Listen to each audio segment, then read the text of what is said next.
We're now joined by our Coors Light pole winner, Kyle Busch, driver of the number 18 Interstate Batteries Toyota.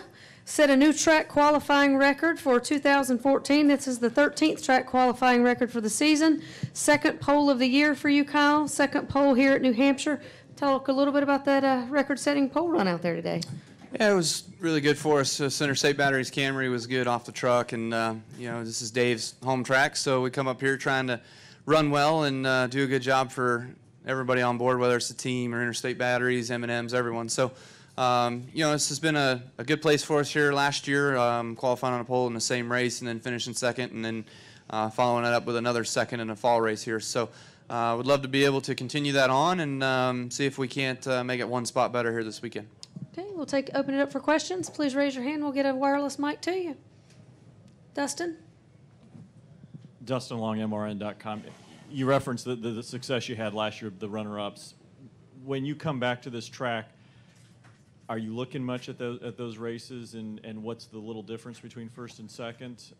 Or do you not, because the rules are different, the cars are different?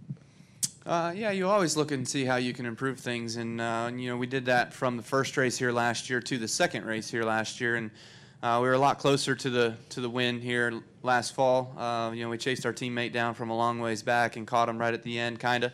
Had to race through traffic a little bit, and then ended up just a little bit short. But I think that you try to always learn what you can. You always try to make sure that you can better yourself the next time you go to a particular place, and hoping we can do that here this weekend, knowing what we need to get it done based off last year's strong runs. Additional questions for Kyle? Okay, we got one right here. Go ahead.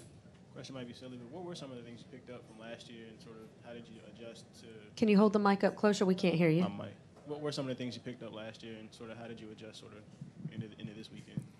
Well, from the first race, our car was really good for the first part of the run. For the first 20 laps, 25 laps or so, we were really quick. And then after that, we kind of fell off a little bit more than the other guys did. They would run faster than us at the end of the run. So learning from those differences, we set up our car a little bit different for the second time here. And we felt like we had a little bit, I would say worse, but a little bit different car for the first 25, but we were better in the long run. And it ended up being a long-run race at the end that we caught our teammate, but we just couldn't get the pass made before the race was over. So we learned from those things, and now this time around, I think it is going to be different because the rule package is different this year than it was last year. So we just got to work on what we know and what we think is going to make the car drive good tomorrow for the race on Sunday. Any final questions? Okay, we got a follow-up and 2 questions in the back. Go ahead. If I counted right, it was 3 laps. Like, how confident were you in what you had today?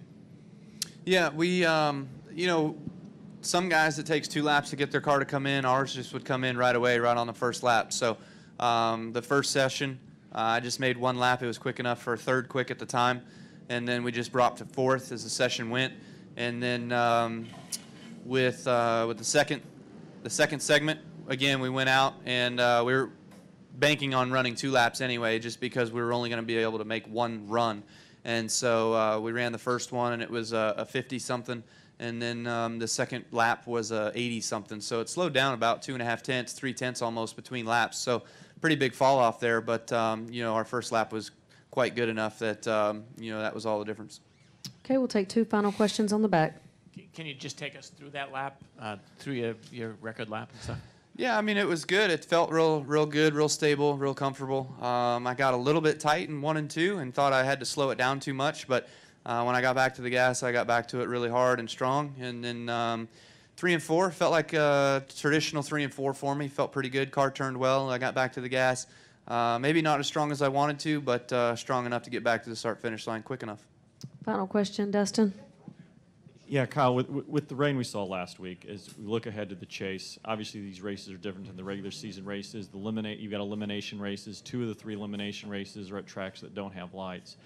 As a competitor, are you comfortable with if the race is at halfway and it rains, that's the potential end, or for a chase or elimination race, would you prefer it to be like a 3/4 mark or go to the full distance regardless of how long it takes? Well, I mean, I don't think you can run to halfway on a Sunday, let's say, and then it rained for 3 days in a row and be stuck there till Wednesday. I mean, that's to finish it out. I mean, that's just not going to be right. So, you know, I think what we have is fine. We all know the rules. We all race to whenever we have to race to.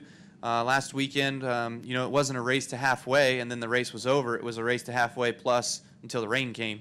And so it could have been a free-for-all, but, you know, when the rain did start falling and essentially they yellow flagged the race and had to call it, that's where everybody was at the time, you know. So we all know what we're racing against. We all know the weather's coming. And there's, you know, I think that's why we saw the wreck we saw with the one in turn 3. You know, everybody was racing. It was time to go. But they were pushing and shoving a little bit. And, you know, we created a big one before we even really got going in that segment of the race. So, you know, I think what we have is fine. And, you know, with knockout rounds and lights and such, I think it's just important for NASCAR to make every best effort in order to get the race in, which I think we did that in Daytona. I mean, from what I understand, it rained for another 8 hours down there, so that wouldn't have been fun for nobody.